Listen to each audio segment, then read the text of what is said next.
सबको नमस्कार। मैं हूं सनी सबरवाल। उम्मीद करता हूं आप सब ठीक होंगे। आज एक छोटी सी कहानी, एक छोटा सा किस्सा आप सबके साथ शेयर करना चाहूंगा। ये कहानी दो बच्चों की है।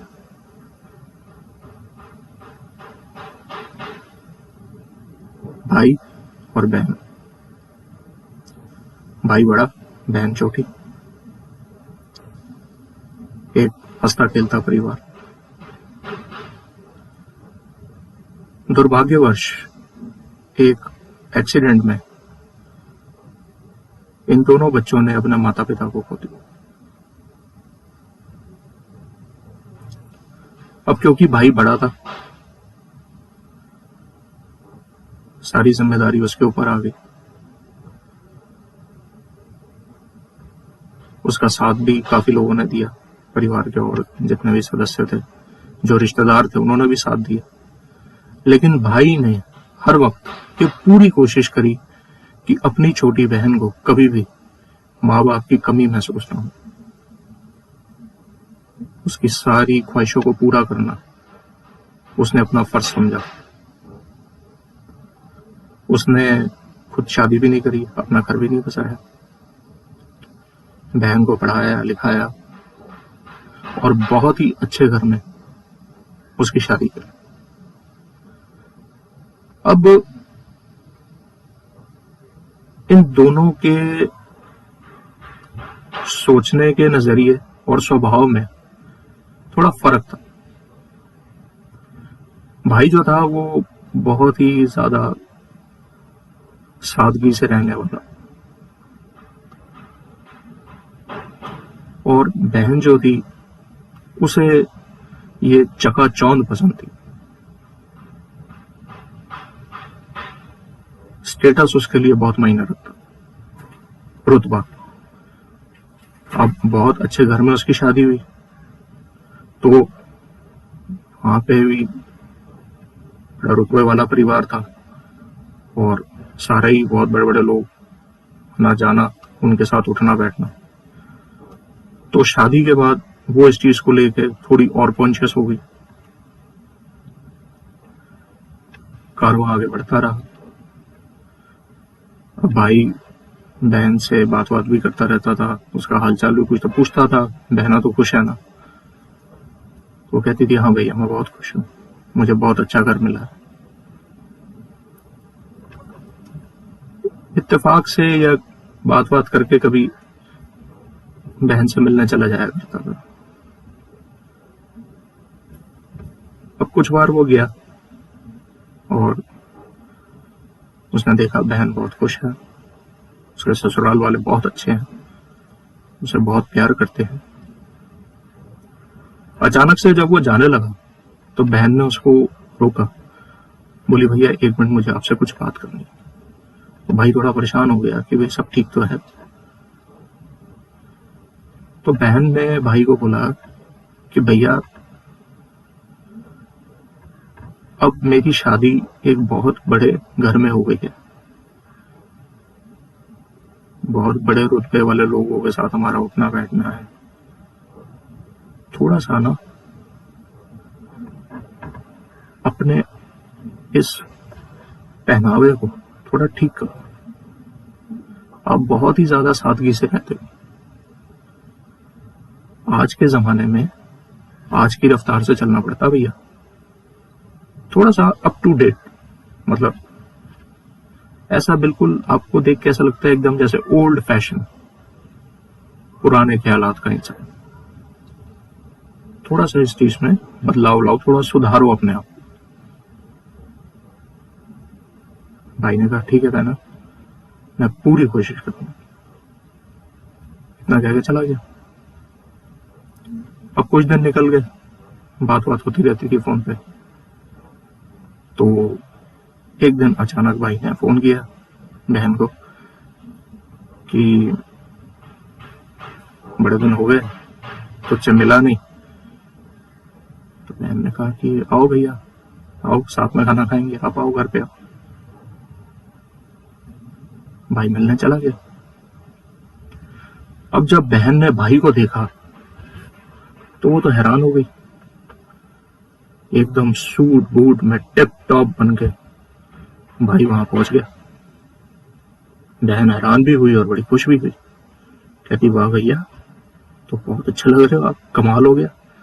कहता बहना चिंता मत कर, तेरा भाई कभी भी तुझे शर्मिंदा नहीं होने देगा, तेरा सिर कभी नहीं झुकने दूंगा मैं। चलो बैठे, बात बात हुई। अब खाने का टाइम था, खाना टेबल पे लगा था, सब बैठे खाना खा रहे हैं और साथ साथ बात भी कर रहे हैं।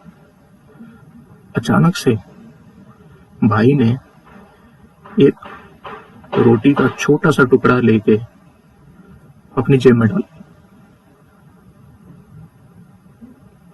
फिर ऐसे ही थोड़े से चावल लिए, थोड़े से चावल उठा के अपनी जेब में डाल लिए।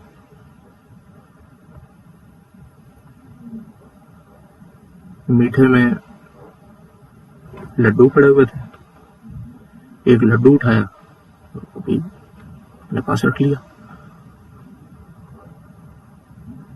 इत्तेफाक से ये तीनों हरकतें करते हुए किसी ने ध्यान नहीं दिया, किसी का ध्यान नहीं गया कि ये अचानक से ये इस इंसान ने क्या किया। लेकिन बहन ने देख लिया, उसको बड़ा अजीब सा लगा। उसने कहा एक तो आप आए हो खाने पे और ऐसे एक तो इतने बढ़िया कपड़े पहने हुए हैं और ये क्या कर रहा है मेरा भाई। तो उसको लगा कि नहीं, अब भाई को तो बोलना पड़ेगा। अचानक उनके घर कुछ लोग आ गए, तो वो जरा उनसे बात करने लगे। तो उन्होंने कहा कि भाई साहब आप हमें 10-15 मिनट दीजिए, हम जरा इनको बात करके। बोले हाँ हाँ। अब बहन ने भाई से पूछा, कहती भैया ये क्या कर रहे हो आप। भाई ने कहा बहना मैं क्या कर रहा हूं, मैं तो घर से मिलने आया हूं और खाना खा रहा हूं। कहती ये क्या किया आपने। एक खाना खा रहे थे, आपने चपाती की गिराई तोड़ के जेब में डाल ली, थोड़े से चावल उठा के जेब में डाल लिए, फिर वो लड्डू पड़ा था वो भी उठा लीजिए। कर क्या रहे हो आप, अब खाना खाओ आराम से। और ये तो शुक्र करो कि अभी किसी ने देखा नहीं, वो तो बड़ी मुश्किल हो जाएगी मेरे लिए। वो सब मुझे ये ताने देंगे और ये पूछेंगे कि ये तेरा भाई है, ये क्या कर रहा है। तो भाई ने मुस्कुराते हुए जवाब दिया कि बहना मैं हर बार तुझसे मिलने आता था, ये देखने आता था कि तू खुश है कि नहीं, पर पिछली बार जब मैं आया तूने मुझे बोला कि भैया थोड़ा सा अपना पहनावा बदलो, बिल्कुल पुराने जमाने के पुराने ख्यालात के लगते हो। तो आज जो मुझे इज्जत मिल रही है वो मेरे गुणों को नहीं, मेरी खूबियों को नहीं, इस भाई को नहीं, इन कपड़ों को मिल रही। तो मैं तो अच्छा खाना खा ही रहा हूं, तो क्यों ना इन कपड़ों को भी अच्छा सा खाना खिला दिया जाए।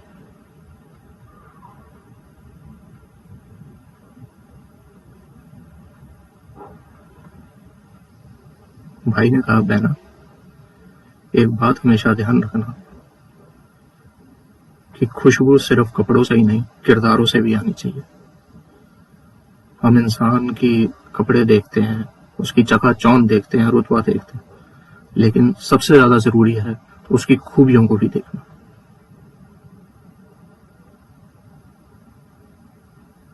शादी से पहले भी और आज तेरी शादी के बाद भी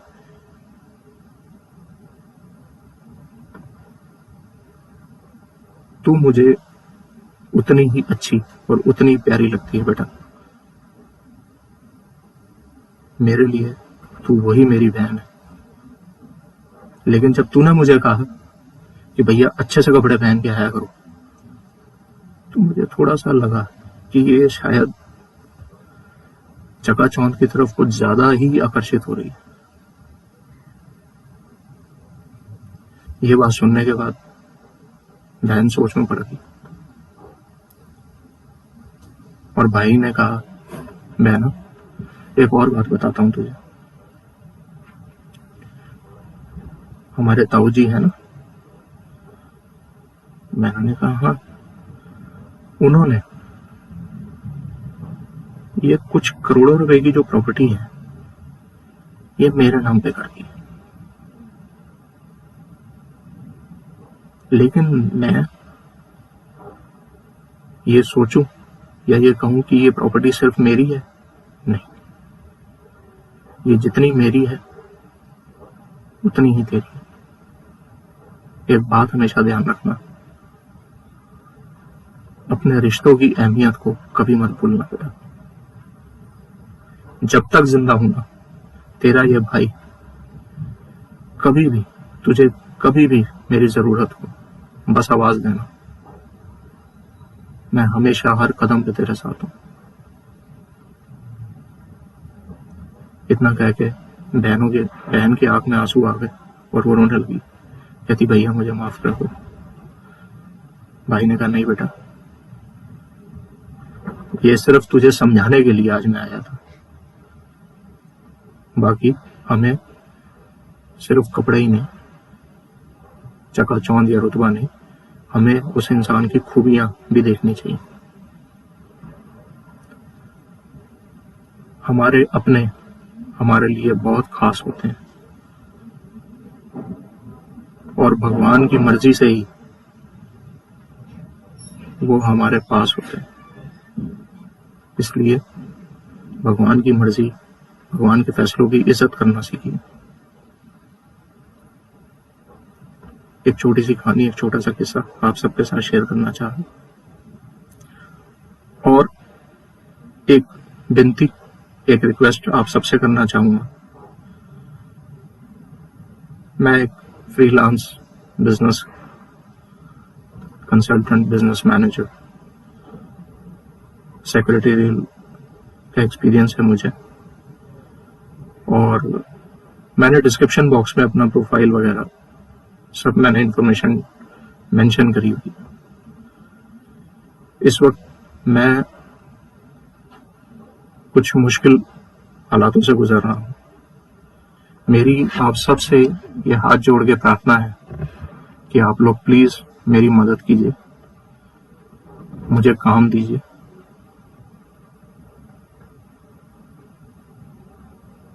मैं पूरी कोशिश करूंगा कि जो भी असाइनमेंट मुझे मिले मैं अपने बेस्ट एफर्ट्स कर सकूं। कृपया करके मेरी मदद कीजिए। हर वीडियो की तरह मैं इस वीडियो में भी यही बोलूंगा कि किसी का दिल दुखाने का मेरा कोई ऑब्जेक्टिव नहीं। अगर आपको ये कहानी या किस्सा पसंद आए तो अपना प्यार, अपना आशीर्वाद मुझे दीजिए। अगर नहीं आए तो मैं आपसे माफी मांगूंगा और कोशिश करूंगा कि अगली बार कुछ बेहतर आप लोगों के साथ शेयर कर सकूं। और जाते जाते एक बात और कहना चाहूंगा,